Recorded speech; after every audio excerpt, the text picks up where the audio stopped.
ये देखिए, ये देखिए, बहुत ही सुंदर महाराज जी, महाराज जी, बहुत सुंदर महाराज जी ने ये होना चाहिए, ये होना चाहिए सनातन धर्म के साथ। ये महाराज बहुत सुंदर महाराज जी, ये हमारे संतों को बदनाम। दोस्तों, एक 38 साल की महिला अपने पति के साथ कुंभ मेला नहाने के लिए जाती है, लेकिन जब वहां पर गंगा नदी से स्नान करके बाहर निकलती है तो वह महिला अपने पति से बिछड़ जाती है।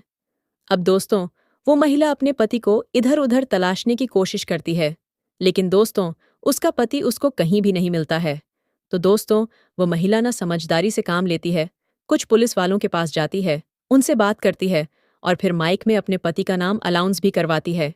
लेकिन दोस्तों 2 घंटे तक इंतजार करती है, बैठकर बावजूद भी उसका पति उसको नहीं मिलता है। तब दोस्तों वो महिला पुलिस वालों के पास जाती है, तो पुलिस वाले उस महिला से कहते हैं कि आप लगातार माइक में अनाउंस करवाते रहिए और जब तक आपके पति आपको नहीं मिल जाते हैं तब तक आप वहीं पर बैठे रहिएगा, वहां से हिलिएगा मत, कहीं ऐसा ना हो कि आपके पति वहां पर आए और आप वहां से गायब हो जाइए। अब दोस्तों वो महिला थाक हार कर जहां पर अनाउंस हो रहा था वहीं पर जाकर बैठ जाती है और हर घंटे में 2-3 बार अपने पति का नाम अनाउंस करती है। और इस तरीके से जब शाम हो जाती है तो दोस्तों उसका जो पति है उसको मिलता ही नहीं है, जिस वजह से वो महिला बहुत बार रोने लगती है, चिल्ला चिल्ला कर रोने लगती है। दोस्तों उस महिला का नाम उर्मिला होता है और उसकी उम्र 38 साल के आसपास होती है। और दोस्तों उसके पति का नाम सौरभ यादव होता है, जिसकी उम्र लगभग 45 साल के आसपास होती है। दोस्तों ये दोनों पति और पत्नी बिहार के दरभंगा जिले के रहने वाले हैं और बड़े शौक से कुंभ मेला में स्नान करने के लिए आए थे, बड़ी श्रद्धा से आए थे। लेकिन दोस्तों जब शाम होती है और जब उस महिला को उसका पति नहीं मिल पाता है तो दोस्तों वो महिला ना फूट फूट कर रोने लगती है, क्योंकि दोस्तों उसके पास ना तो पैसे रुपए थे, ना तो उसका मोबाइल था, ना तो कपड़े थे, क्योंकि दोस्तों उसका सारा पैसा, सारा मोबाइल जो भी था, कपड़ा जो भी था, वो सब कुछ उसके पति के पास था, उसका पति अपने पास रखा था। और दोस्तों जब वो महिला नहाने के लिए जा रही थी ना तो उसका पति उससे बोला था कि पहले तुम जाकर नहा कर आओ, मैं सारे सामान का देखरेख करता हूँ और जब तुम नहा कर आओगी उसके बाद मैं नहाने जाऊंगा तो तुम इन सारा सामान का देखरेख करना। लेकिन दोस्तों इसी चक्कर में वो महिला गुम हो जाती है और उसके पति को पता भी नहीं चलता है। अब दोस्तों मैं एक चीज आप लोग को बता दूं न कि नहान में अक्सर यही होता है कि जहां पर 1-1 लाख 1.5 लाख लोग नहाएंगे, इतने सारे लोग नहाएंगे तो उसमें पता नहीं चलता है। अगर हम सामान यहाँ पर रख के और 500 मीटर 100 मीटर अंदर जा रहे हैं तो नहा के जब निकलते हैं तो इंसान रास्ता भटक जाता है कि हमको इस रास्ते में जाना है कि इस रास्ते में जाना है कि इस रास्ते में जाना है, किसी को पता ही नहीं लगता है कि हमारे घर वाले किधर खड़े हैं। और दोस्तों यही जो है ना उस महिला के साथ हो जाता है। लेकिन दोस्तों जब शाम के 7 बज जाते हैं तो दोस्तों उस महिला को ना बहुत ठंडी लगने लगती है, क्योंकि दोस्तों भीगे हुए कपड़े में वो नहा कर निकली थी। तभी से उसका पति उससे लापता हो गया था, उसको मिल नहीं रहा था और वह अपने पति को बहुत ढूंढने की कोशिश की थी लेकिन नहीं मिल रही थी। दोस्तों भीगे हुए कपड़े में बैठकर वहां पर इंतजार करती है, लेकिन जब शाम के 7 बज जाते हैं तो उसको कोई रास्ता नजर नहीं आता है।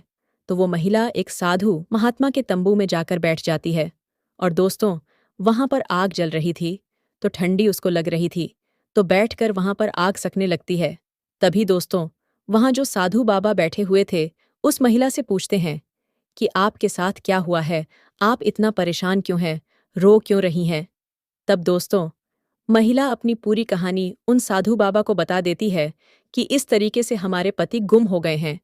तो दोस्तों वो साधु बाबा उससे कहते हैं कि आप चिंता मत करिए, आपके पति बस आ ही रहे हैं, रास्ते में हैं।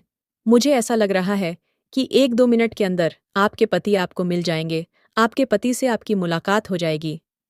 अब दोस्तों जब वो महिला उन साधु की इस बात को सुनती है तो उनके ऊपर विश्वास कर लेती है। तभी दोस्तों थोड़ी देर बाद वो साधु बाबा उससे बातचीत करते करते कह देते हैं कि अभी तक आपका कोई बच्चा पैदा नहीं हुआ है। अब दोस्तों वह महिला थी जब उन साधु बाबा को ये बात कहते हुए सुनती है तो एकदम से चौंक जाती है और कहती कि बाबा यह बात आपको कैसे पता है, आप सही कह रहे हैं, मेरा कोई बच्चा पैदा नहीं हुआ है। डॉक्टर हमको बोले थे कि मैं अब जीवन में कभी बच्चा पैदा नहीं कर सकती हूँ, मेरे ही अंदर कुछ कमी है। तब दोस्तों, वो साधु बाबा उस महिला से कहते हैं कि मेरे पास इसका उपाय है, तुम्हारा बच्चा हो जाएगा। अब दोस्तों, जब ये बात वो महिला सुनती है जो पढ़ी लिखी नहीं थी, तो उसकी खुशी का कोई ठिकाना नहीं होता है। कुछ देर के लिए वो भूल जाती है कि वो कुंभ मेले में आई है और उसका पति इस मेले में खो गया है।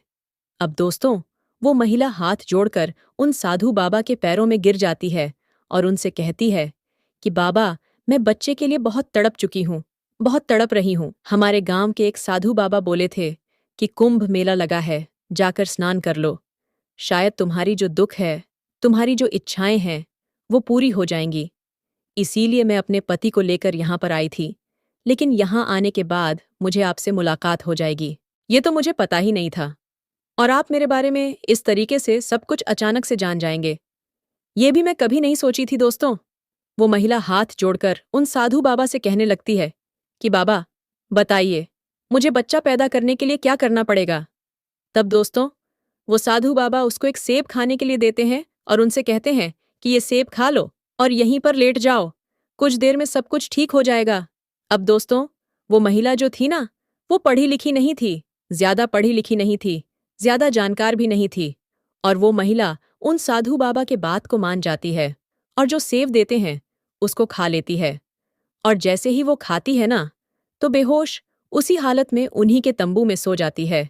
अब दोस्तों, जब वो महिला सो जाती है, तो दोस्तों, वो साधु बाबा न अपने तंबू का दरवाजा जो त्रिपाल है उसको बंद करते हैं और फिर उस महिला के साथ ऐसी ऐसी गंदी हरकतें कर लेते हैं जिसके बारे में आप लोग सोच भी नहीं सकते हैं।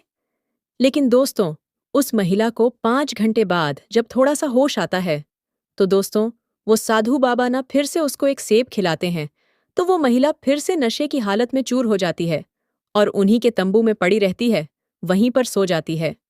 अब दोस्तों, मैं आपको बता दूं कि जो साधु बाबा थे, वो पिछले 3 दिनों से उस महिला को अपने तंबू में रखा हुआ था, उसके साथ गलत गलत व्यवहार कर रहा था, और उस महिला को एक पल के लिए ऐसा एहसास भी नहीं हो रहा था कि वो बाबा उसकी मदद नहीं कर रहा है। वो बाबा फल खिलाकर उसको बच्चा पैदा नहीं करवाएगा, बल्कि फल खिलाकर उसके साथ कुछ गलत कर रहा है। लेकिन दोस्तों, तभी अचानक भगवान की कृपा देखिए कि वो साधु बाबा किसी काम के वजह से अपने तंबू से बाहर निकलकर चला जाता है। तभी दोस्तों, अचानक एक रिपोर्टर की नज़र उस महिला पर पड़ जाती है, और जब वो रिपोर्टर उस महिला को उस बाबा के तंबू में सोया हुआ देखता है, तो उसको शंका हो जाता है कि हो ना हो ये महिला ये बाबा के तंबू में क्यों सोई हुई है। अब दोस्तों, वो रिपोर्टर ना उस महिला के पास जाता है, और जब उसको उठाने की कोशिश करता है दोस्तों, तो उसको पता चलता है कि वो महिला पूरे तरीके से नशे की हालत में चूर है, उसको होश नहीं है।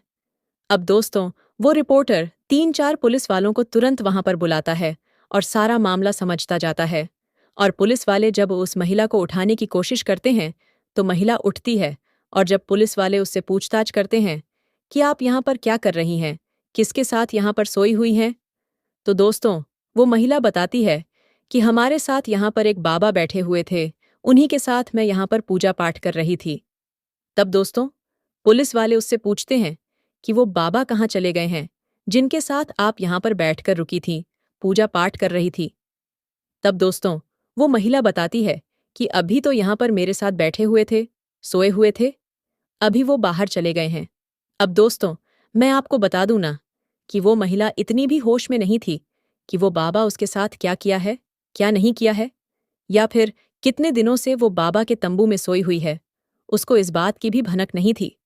दोस्तों, पुलिस वाले ना उस महिला को वहां से उठाते हैं, और जब अपने साथ ले जाने की कोशिश करते हैं, तभी दोस्तों, महिला पुलिस वालों से जाने से मना कर देती है उनके साथ, और कहती है कि नहीं, जब तक बाबा जी यहाँ पर नहीं आ जाएंगे तब तक मैं यहाँ से हिलने वाली नहीं हूँ। अब दोस्तों, पुलिस वाले भी हैरान हो जाते हैं, क्योंकि वो लोग सब कुछ समझ चुके थे कि इस महिला के साथ गलत किया जा रहा है। नशे की दवाई देकर, नशा वाला पदार्थ खिलाकर उसके साथ गलत गलत व्यवहार किया जा रहा है। अब दोस्तों, वहां पर इतना ज्यादा हंगामा हो जाता है न कि आसपास के लोग इकट्ठा हो जाते हैं। तभी दोस्तों, अचानक से वह साधु बाबा जो किसी काम से गए हुए थे, वह तंबू की तरफ आते हैं।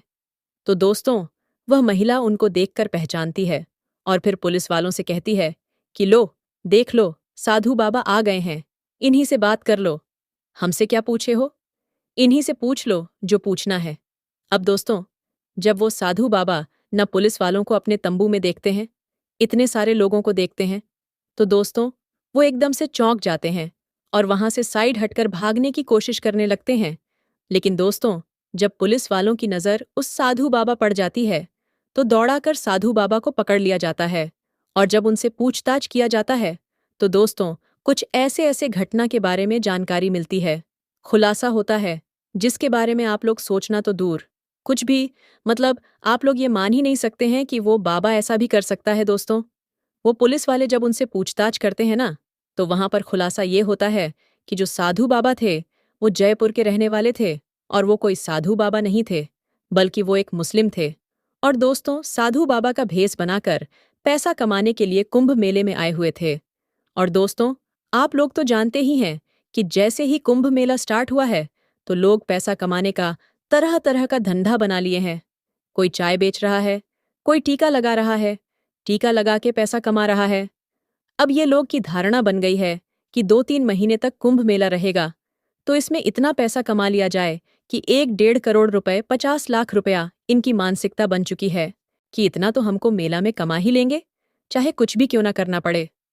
अब दोस्तों, यही वजह है ना कि आम इंसान भी, जो साधु महात्मा नहीं है, वो अपने घर से निकलता है, साधु का कपड़ा खरीद लेता है, 400 से 500 में मिल जाएगा, आराम से खरीद कर पहन लेगा, पहन के टीका लगा लेगा और चंदन लेकर मेले में घूम के टीका सबको लगाता रहेगा, 10 रुपये कमाता रहेगा। अगर वो रोज का 5,000 कमा रहा है, तो सोचिए कितना वो कमाए।